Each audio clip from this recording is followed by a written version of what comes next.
presidente Michel Temer deve sancionar amanhã a reforma trabalhista, que foi aprovada na noite de ontem pelo Senado.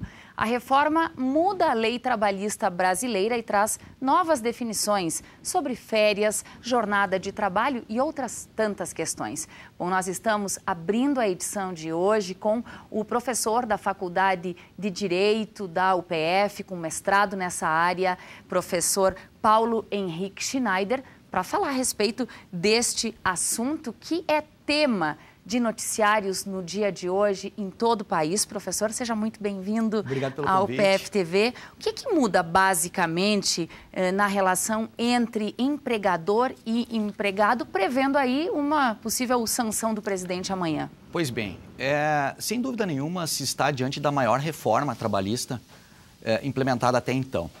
E as alterações e modificações no cotidiano da relação de trabalho, elas são absolutamente profundas.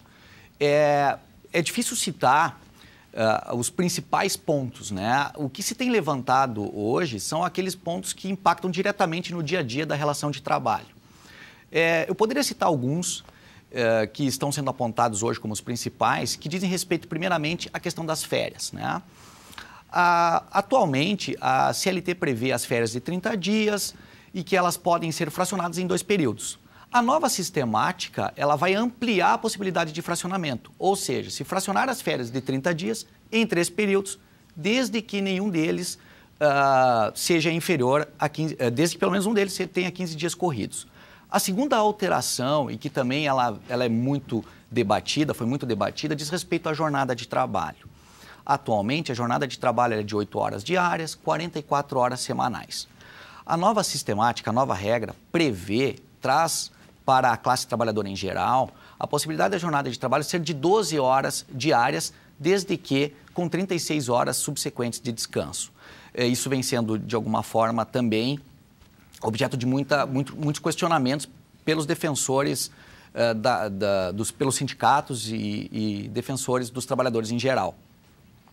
Além disso, um aspecto polêmico aprovado ontem diz respeito ao intervalo entre a jornada. A CLT, nos moldes atuais, ela prevê que o famoso intervalo para almoço, né, ao descanso, ele é de no mínimo 1 hora e de no máximo 2 horas.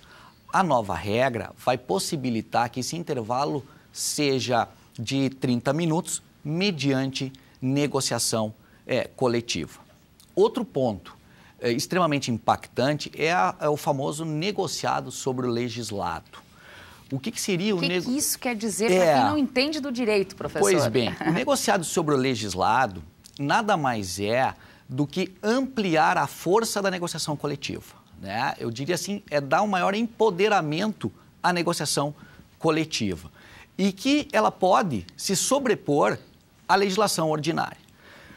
O que é preciso dizer para o público é que esse negociado sobre o legislado, ele não vai impactar na supressão de direitos trabalhistas, de uma maneira geral.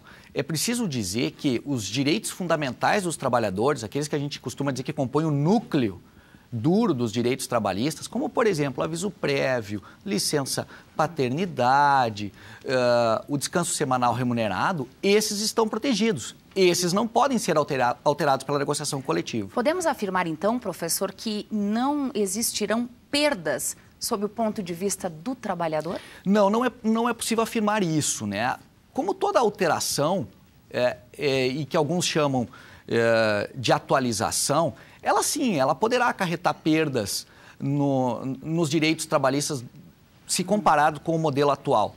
O exemplo claro é a figura do intervalo, né? A gente pode considerar que a redução do intervalo de 1 hora para meia hora pode significar uma perda num direito já consagrado até então. Outro ponto que poderá... Desculpa, professor, ou um ganho, se ele almoça na própria empresa e vai sair meia hora mais cedo. Exatamente, esse é um ponto de vista que a gente tem que analisar, né?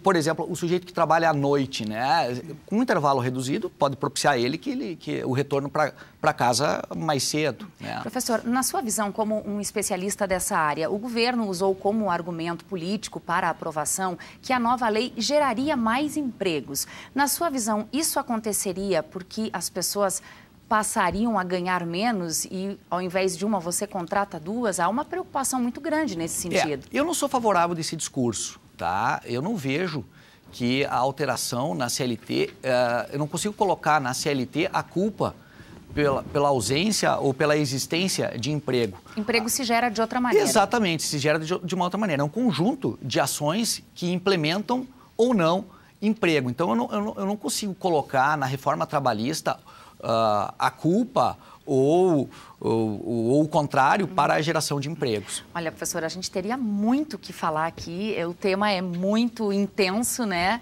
Mas a gente fica no compromisso de lhe convidar a outras oportunidades para nos esclarecer um pouco mais. Muito obrigada. Eu fico à disposição. E bom trabalho. Agradeço Obrigada. o convite novamente.